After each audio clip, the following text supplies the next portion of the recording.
Selamat siang dan salam sejahtera buat kita semua. Ibu bapak masih semangat? Halo? Halo, oke.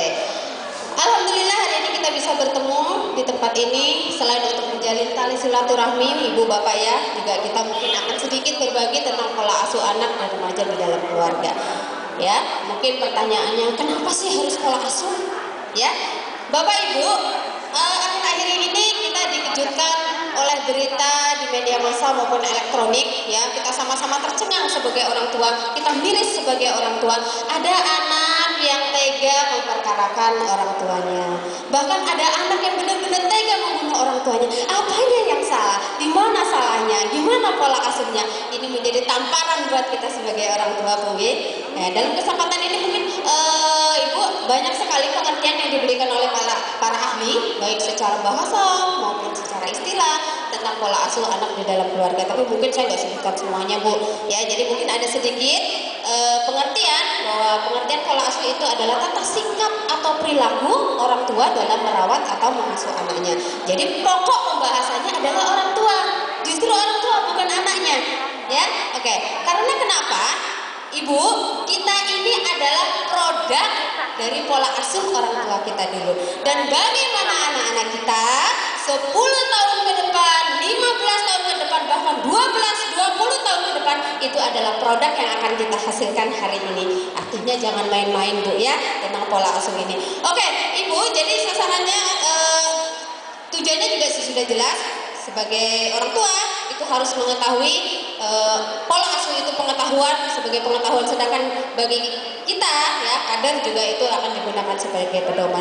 Kemudian sasarannya ibu bapak ya, sasaran dari pola asuh sendiri yang pertama tetap orang tua, yang kedua masyarakat, yang ketiga adalah dunia usaha, dan yang keempat adalah pemerintah. Ibu, oh Bu, Ya. Bu. Ya. Ya, yang pertama tetap orang tua, ibu, bapak. Kenapa? Karena fungsi orang tua adalah sebagai tarbiyatul aulad, sekolah pertama sebelum anak-anak ini terjun di dalam masyarakat. Mau dia hitam, putih, merah, itu tugas orang tua. Karena ketika dilahirkan anak kita dalam keadaan suci atau fitrah. Ya, kitalah yang memberi warna kepada anak-anak kita. Makanya hati-hati, salah asuh selesai. Tidak bisa direwin, Bu. Ya, nanti tahapannya kan tidak bisa direwin. Makanya pengetahuan tentang pola asuh ini wajib, kalau saya bilang harus tahu. Ya. Kemudian juga ada masyarakat. Ini juga pengalaman kita sehari-hari, Bu, ya. Kita sudah didik bagus-bagus anak kita di dalam rumah. Kita sudah terapkan pola asuh yang bagus kepada anak kita di dalam rumah. Ketika dia keluar rumah baru setengah jam, Bu, pulang sudah membawa oleh-oleh yang terkadang kita, wow, oleh-olehnya. Kadang-kadang kata-kata kasar dia pulang bawa oleh kata-kata kasar. Membawa pulang kebun binatang ke dalam rumah. Ya, ini kenapa? Karena masyarakat kita belum siap atau belum mengerti tentang prinsip pola asuh.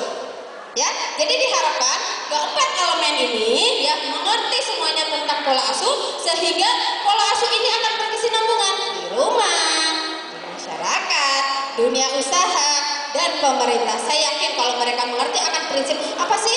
Ya, prinsip pola asuh itu apa sih? Mendidik, memberi kasih sayang, memotivasi, kemudian memberi tuntunan. Ya, saya yakin kalau kita sudah bersinergis, sambung menyambung kali pola asuhnya, Indonesia 20 tahun yang akan datang akan menjadi negara luar biasa. Kenapa? Karena kita sudah memiliki SDM yang luar biasa. Saya yakin itu, mudah-mudahan terwujud, Bu, ya. Selanjutnya, di dalam jiwa yang berkarakter, orang-orang yang memiliki karakter super itu tidak lahir dengan sendirinya.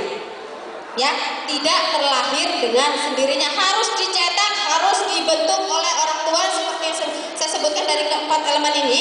Ya, yang pertama adalah mulai dari dalam kandungan. Bu, pernah hamil ya, Bu? Ya. Ya, oke. Di dalam kandungan jadi bukan berarti anak dikasih makan nutrisi yang cukup sesuai tumbuh kembangnya selesai acara, tidak. Ibu sudah punya anak, mohon Ibu ngapunten putranya berapa? 2. Ibu berapa, Ibu? 2. Alhamdulillah. Sukses program BKKBN, ya. Sukses juga penyuluh PKK berarti. Oke, kira-kira Bu, Untuk anak pertama dan kedua karakternya sama nggak? Enggak. Enggak, Ibu sama nggak? Nah ini dia, kenapa? Karena ini salah satunya dipengaruhi ketika kita mengandung. Kondisi psikologis kita berbeda. Ketika mengandung anak pertama, suami gajinya gede, bawaannya happy saja, anaknya ceria. Anak kedua, bapaknya dipecat, gak punya uang, murung aja, nangis saja. Begitu lahir, anaknya juga jadi pemurung. Salah satu contoh, ya. Wah kalau begitu saya salah nih. Ya dulu saya waktu hamil nggak begitu. Nggak apa-apa Bu, belum terlambat. Hamil lagi Bu. Ya. Oke, selanjutnya yaitu pada masa keemasan atau usia dini. Ya, dimana biasa anak sudah mulai melihat, mendengar, menyimpan di dalam otaknya, kemudian dia melakukan apa yang dia lihat dan dia dengar. Hati-hati Bu, bayangkan kalau setiap hari kita ngomong kasar, setiap hari kita ngomong yang tidak bermanfaat, ya, kemudian memberi penjelasan yang keliru, maka itu yang akan dilakukan oleh anak-anak kita. Ya, makanya hati-hati. Nah, kemudian pada masa sekolah biasanya umur 6 sampai 14 tahun, di mana biasanya anak sudah belajar mengambil keputusan sendiri. Sudah mulai berteman, campur sama orang luar. Ya, dan tidak kalah pentingnya juga pada masa remaja atau pada masa transisi, di mana biasanya anak bingung, aku ini mau jadi apa? Ya, aku ini mau kemana dan sebagainya. Ya, kita sebagai orang tua harus memberi tuntunan, bimbingan. Ibaratnya boleh kepalanya dilepas, buntutnya tetap kita pegang. Supaya apa? Supaya kita tidak kehilangan jejak anak kita. Jangan dilepas, ya hilang sudah. Meskipun dia kembali, raganya kembali, mungkin jiwanya tidak akan kembali. Ya, kalau dia datang ke tempat yang benar. Ya, kalau dia datang ke orang yang benar. Tapi kalau dia datang ke tempat yang salah, menyesal pun kita tidak bisa lagi, Bu ya. Oke, Ibu, selanjutnya ada bentuk atau jenis-jenis pola asuh di dalam keluarga. Yang pertama adalah pola asuh menang atau biasa yang disebut dengan otoriter. Ibu, mohon maaf, tolong perhatikan. Kelihatan Ibu? Kelihatan. Lagi ngapain ini emaknya Bu? Bu, anaknya lagi ngapain ini emaknya? Lagi dijewer Bu. Kita sebagai orang tua biasanya paling senang, merasa diri paling hebat, paling pintar, paling tahu. Ketika anak ngomong sedikit sudah jinjit telinganya. Ketika anak ngomong sedikit sudah ya. Nah, ini otoriter. Akhirnya apa? Anak-anak yang diasuh dengan pola asuh menang oleh orang tuanya, ya akhirnya dia takut, tidak bisa berekspresi, ya. Dia tidak bisa mengembangkan dirinya karena dia takut salah, ya, takut digampar dan sebagainya. Nanti akan dia jadi anak yang pemurung dan sebagainya. Ya, selanjutnya juga ada pola asuh yang kalah, ya Bu.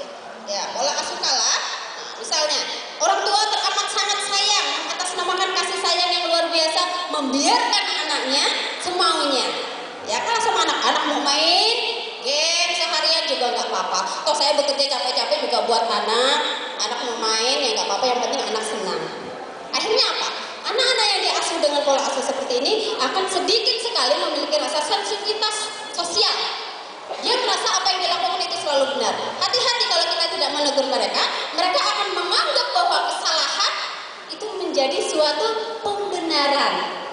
Ya, akhirnya nanti dia kurang sensitivitasnya, ya, dia tidak begitu acuh terhadap lingkungannya.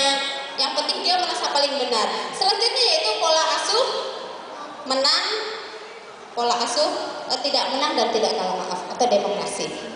Orang tua, ya, memberikan kebebasan kepada anak, tetapi tetap kita awasi, tetap kita tuntun mereka, tetap kita bimbing mereka. Ya, mereka akan lebih bisa ekspresif, mengembangkan dirinya sebebas-bebasnya, tetapi dalam koridor yang benar. Oke, selanjutnya ada pola asuh bimbang, ya Bu. Menang kalah, si bapak begini, si ibu begini. Dan atau ini Bu, ada pola asuh yang orang tuanya mungkin sudah bagus. Jadi pola asuh ini terkadang bukan hanya orang tua, emak dan bapak ya Bu, tetapi kadang juga di dalam lingkup keluarga kita ada kakek, ada nenek.